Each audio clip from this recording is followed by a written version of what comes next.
Alright, so what's up everybody? Today I'm just going to do a quick vid on rear suspension preload for Harley Davidson Softail models.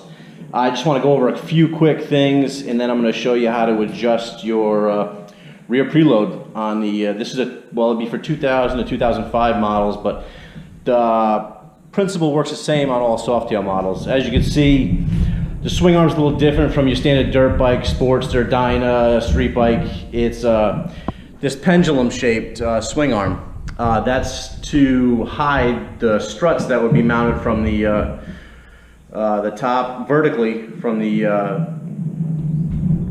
fender down to the actual swing arm. So now you have it, instead of vertically mounted, you have these horizontally mounted shock assemblies underneath the transmission case of the bike, which I'm going to show you. And then we can get right into the basics. So now let me grab my flashlight so I can show you everything. So under here, there's your two suspension shocks, and it's right here where you're going to adjust the preload. But you have to adjust them both equally. When you're turning those canisters, you want to turn them the same identical amount of revolutions in or out. Now to adjust preload, you're going to increase or decrease it. Now if you have a passenger or you're heavier or you ride a little more crazy and you want, you know, that seat height a little higher, then you're going to increase your preload, and that's going to change the gap from the tire to that rear fender. You're going to see it's going to increase. It's going to make the ride height a little bit higher. Now when you adjust preload, it messes with the handling characteristics of the bike. And also, a lot of people don't realize when you do increase preload, you're raising the seat height, which is decreasing the front rake of the bike. Now, decreasing preload, you'll increase the rake of the bike and lower the seat height, putting the fender closer to the rear tire. So let me just get into the tools. Bike's already on the stand, as you can see. This is a 2002 FX ST. Tools you'll need, pretty basic stuff. For me, the lock nut on the front of the adjustment plate on the suspension is 1 16 inches. You're gonna need that. I have a trusty toothbrush to clean the road grime and stuff off the threads. This is the suspension spanner wrench, and it's for all models. Whether you have vertically mounted struts, there's this end, or the progressive style Softail shocks, this end. It's a part number too. It's Harley Davidson is 94448-82B, and it should have came in your Harley toolkit roadside thing.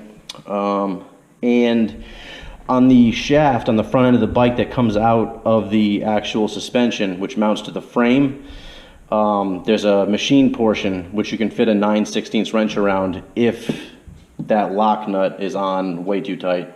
And again, here's some degreaser, flashlight so we can see. And let me just show you how to do it now. And I'm going to show you everything. I've already done it.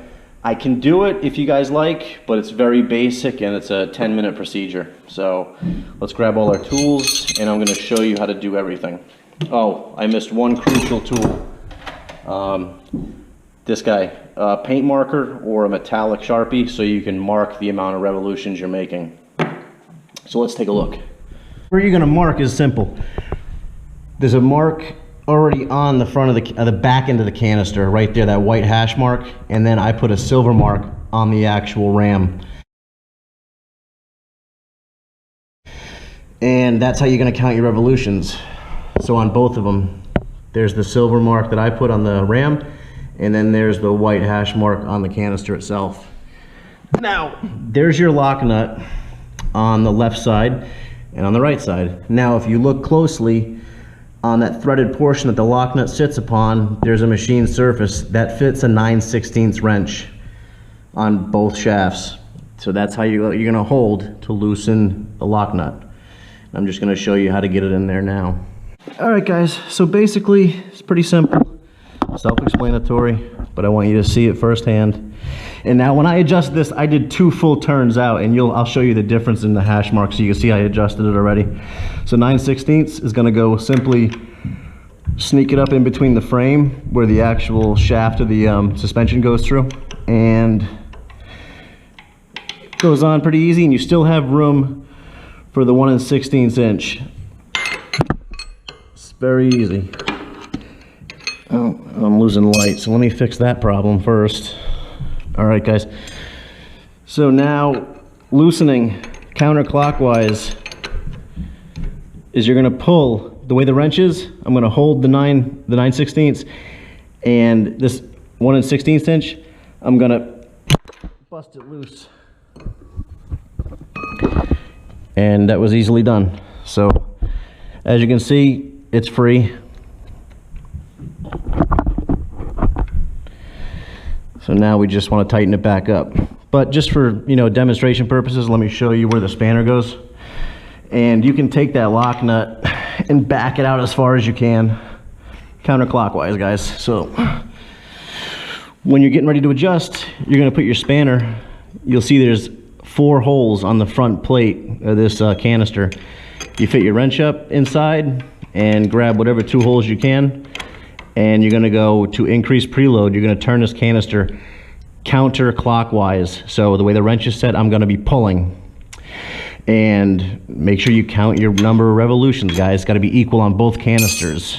So I'm going to show you that I did 2 full turns, and you can see right here, plain as day, that where that grease mark is, I extended the ram, which in turn compresses the spring in this canister, so that stiffens your ride for greater weight capacity or handling characteristics if you're a little more aggressive riding.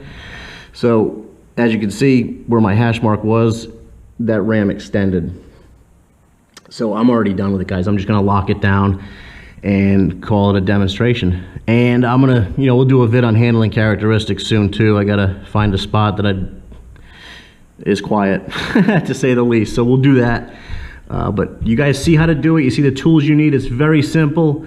Yeah, I'm just gonna lock it down now. I guess I'll leave the vid run for that so you can see, again, where to stick the wrenches. You know, it's very simple. It's not a hard procedure. It's, you know, a 5-minute job. And like I said, if these lock nuts are on too tight, use that 9 16ths and hold it, and use a mallet as leverage to bang on this just slightly. Don't hit it hard. You need a mallet just for a shock value, but your arm strength should cover it.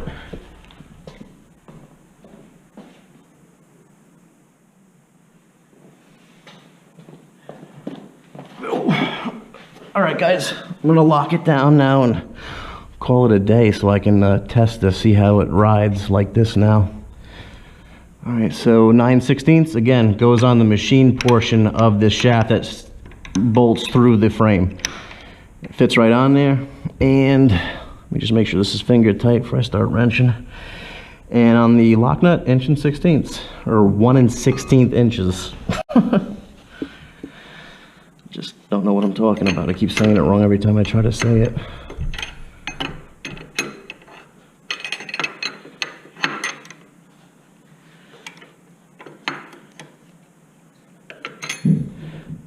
And again, put a little bit of arm to it. There's no torque spec, so you don't want it coming loose because it can adjust itself, and I don't think you want that. The ride will get a little goofy, I would imagine.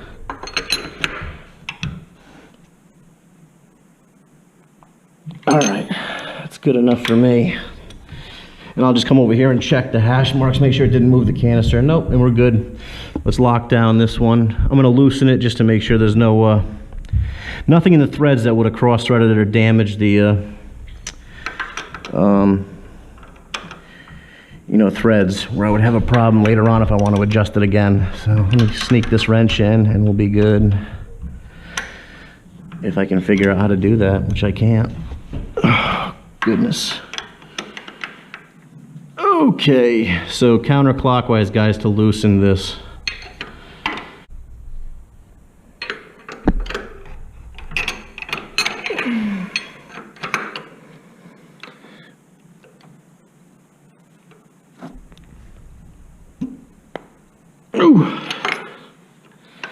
Oh, that one's a little stiff, so that's going to take some doing.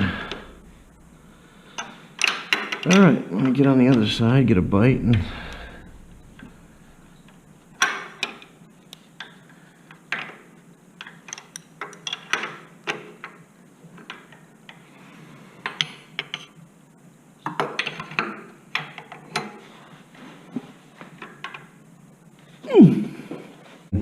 So we're good. Lock nut's done. No problem. No damage to the cylinders. Everything's happy.